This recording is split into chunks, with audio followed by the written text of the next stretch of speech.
This is Good Evening San Diego. We're talking about a new real estate bill that's on the table here in California. It passed, so it could change the way that ADUs, or these granny flats, little separate apartments on somebody's land, it says that they can be sold. Most people just rent them or they keep them for in-laws. So here to tell us more about it is real estate broker Mark Powell. Mark, good to see you. Thanks for coming by. Thanks for having me. So this is a situation generally, right? You've got somebody's got a single-family home, and then they drop a little one-bedroom or a little studio apartment in the backyard, and they use it for in-laws, or maybe they rent it out. Well, now with this new law, you can actually sell that. You can separate your parcel. Tell me about the pros and cons of this. Okay, some of the pros are that it gives property owners some advantages to increase the value of their house. It allows them now to build 1, 2, 3, maybe even 4 granny flats. They can rent those out, they can bring their families in. So it actually helps the private property rights for those property owners.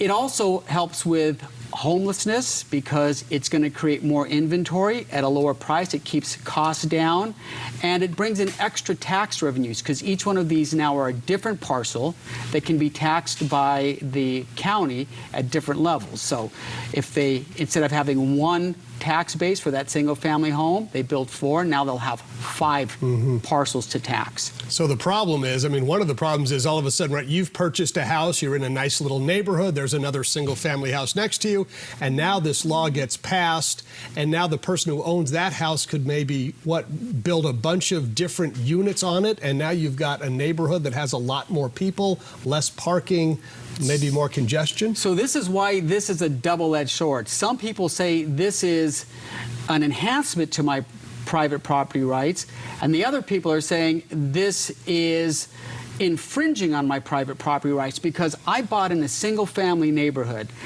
I don't want a condo complex next door. I don't want the traffic. I don't want the parking. I don't want the parties. I didn't sign up for this. Yeah. So you have 2 people looking at the same law, 2 homeowners, completely different.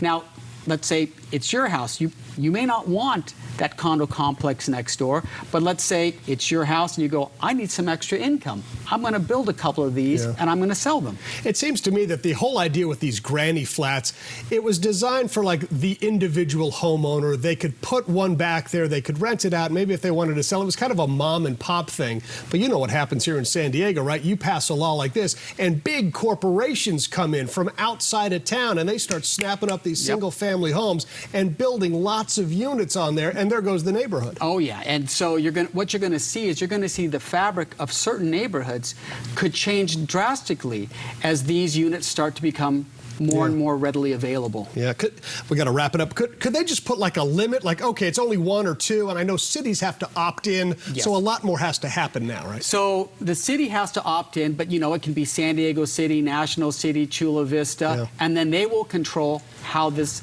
law is going to be implemented. All right, Mark Powell, we'll talk to you soon. Thanks for coming by. Thank you, sir. It's a really interesting issue because you can see both sides. Absolutely. You know? All right.